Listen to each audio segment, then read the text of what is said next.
सोमवार के व्रत को लेकर मान्यता है कि इस व्रत को करने से भगवान शिव अपनी भक्तों की मुराद जल्दी पूरी करते हैं। सोमवार का दिन भगवान शिव को समर्पित है, इसलिए इस दिन भगवान शिव की पूजा और व्रत करने का महत्व और ज्यादा बढ़ जाता है। यदि आप सोमवार के व्रत करते हैं तो आपको सोमवार व्रत कथा पढ़ना बेहद जरूरी है, क्योंकि इसके बिना आपका व्रत अधूरा माना जाता है। आइए जानते हैं सोमवार व्रत कथा। एक बार किसी एक नगर में एक साहूकार था। उसके घर में धन की कोई कमी नहीं थी, लेकिन कोई संतान न होने के कारण वह बहुत दुखी था। संतान प्राप्ति के लिए वह हर सोमवार को व्रत रखता था और पूरी श्रद्धा के साथ शिव मंदिर जाकर भगवान शिव और माता पार्वती की पूजा करता था। उसकी भक्ति देखकर एक दिन मां पार्वती प्रसन्न होकर भगवान शिव से साहूकार की मनोकामना पूर्ण करने का निवेदन किया।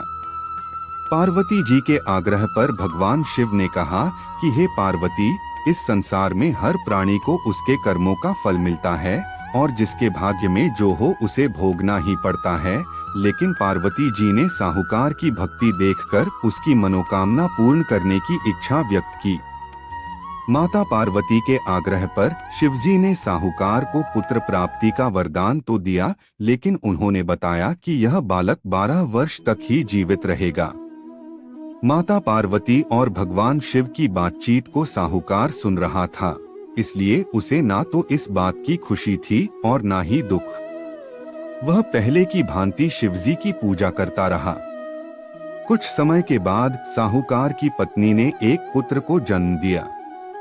जब वह बालक 11 वर्ष का हुआ तो उसे पढ़ने के लिए काशी भेज दिया गया। साहूकार ने पुत्र के मामा को बुलाकर उसे बहुत सारा धन देते हुए कहा कि तुम इस बालक को काशी विद्या प्राप्ति के लिए ले जाओ। तुम लोग रास्ते में यज्ञ कराते जाना और ब्राह्मणों को भोजन दक्षिणा देते हुए जाना। दोनों मामा भांजे इसी तरह यज्ञ कराते और ब्राह्मणों को दान दक्षिणा देते काशी नगरी निकल पड़े।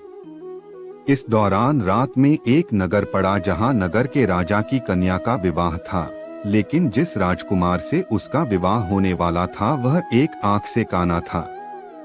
राजकुमार के पिता ने अपने पुत्र के काना होने की बात को छुपाने के लिए सोचा क्यों न उसने साहूकार के पुत्र को दूल्हा बनाकर राजकुमारी से विवाह करा दूं।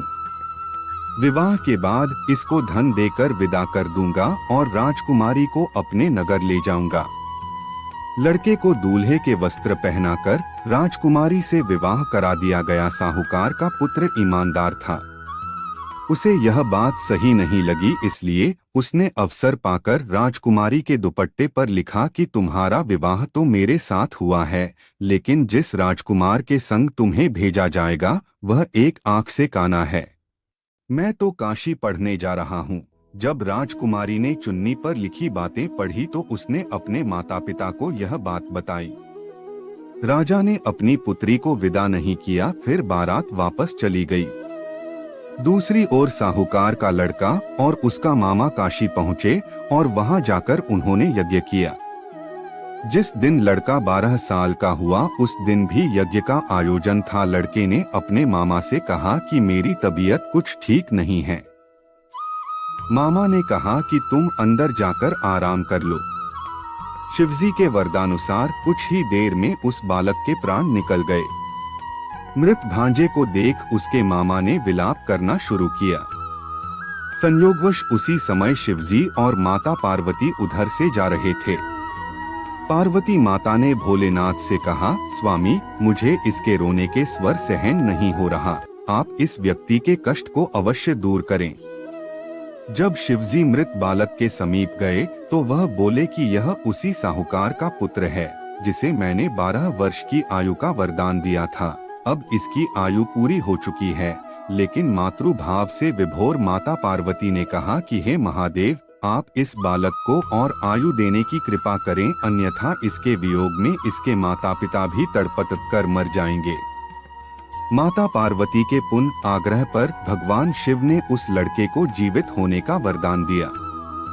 शिवजी की कृपा से वह लड़का जीवित हो गया।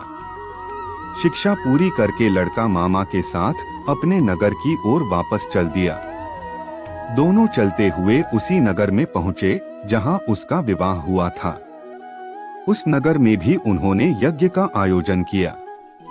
उस लड़के के ससुर ने उसे पहचान लिया और महल में ले जाकर उसकी खातिरदारी की और अपनी पुत्री को विदा किया।